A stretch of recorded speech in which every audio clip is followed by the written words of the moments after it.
656 feet in centimeters. First of all, we need to know the value of 1 foot in centimeters.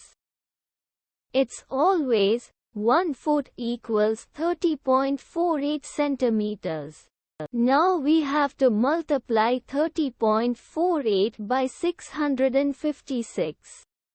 Therefore, 656 feet times 30.48 centimeters equals 19,994.88 centimeters.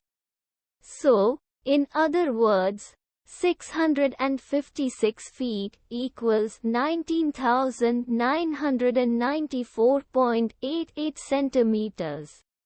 We hope you have enjoyed this video. Please like and subscribe to our channel for more videos like this.